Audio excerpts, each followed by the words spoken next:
आज हम पढ़ेंगे summer solstice and winter solstice.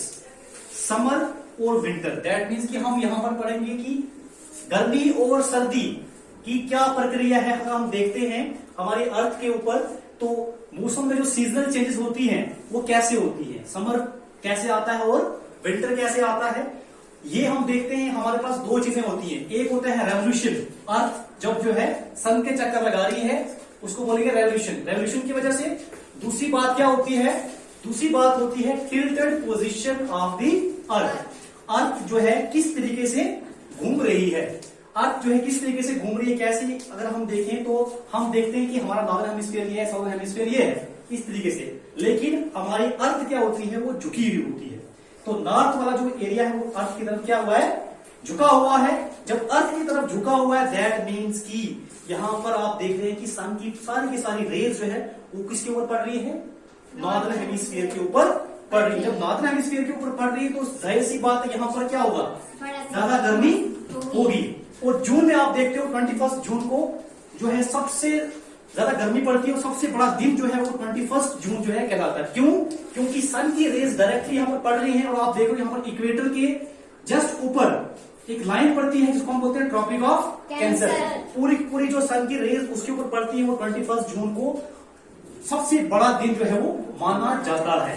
ठीक है, उसी तरीके से अगर हम देखें अर्थ घूमते घूमते जब यहां पर पहुंच जाती है तो यहां पर आप देखोगे कि अब जो है जो आपकी जो अर्थ है is away from the sun, sun से दूर है, नॉर्दर्न हेमिस्फीयर यहां पर है। दैट मीन्स कि अब यहां पर 22 दिसंबर को क्या होगा, इंडिया की हम जब बात करते हैं तो यहां पर क्या होगा, सर्दी होगी, ठंड होगी। लेकिन जो साउदर्न हेमिस्फीयर है जहां पर हम देखते हो कि साउदर्न हेमिस्फीयर में ऑस्ट्रेलिया, न्यूजीलैंड, साउथ अफ्रीका ऐसी कंट्रीज होंगी, वहां पर क्या होगा, गर्मी होगी।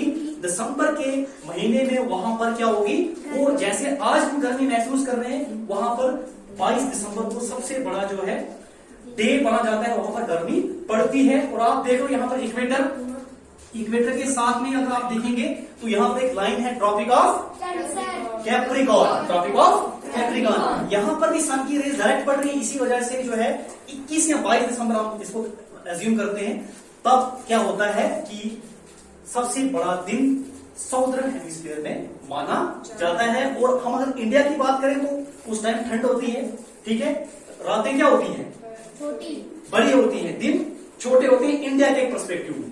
ठीक है, ये आ गया, ये समझ आ गया, नॉर्दर्न हेमिस्फीयर, साउदर्न हेमिस्फीयर। ठीक है, और समर सोल्स्टाइस इसको इसलिए बोलते हैं क्योंकि सन की तरफ झुका हुआ है। विंटर सोल्स्टाइस इसलिए बोलेंगे कि it is because of away from the sun, sun से क्या है, दूर है।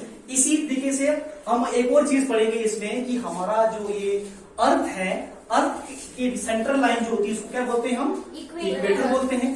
जब हम इक्वेटर से इसे बोलते हैं तो क्या देखते हैं हम कि इस इक्वेटर के ऊपर सन की पूरी रेस पड़ रही है, मतलब इस पूरे इक्वेटर के ऊपर सन की रेस पड़ रही है। दैट मीन्स कि आधे पोर्शन में भी रेस पड़ रही है और इस आधे वाले पे पड़ रही है, इसके ऊपर पड़ रही है। अब जब इक्वेटर के ऊपर सन की पूरी रेस पड़ रही है that means equal day equal night. क्या होगा, इक्वल डे इक्वल नाइट।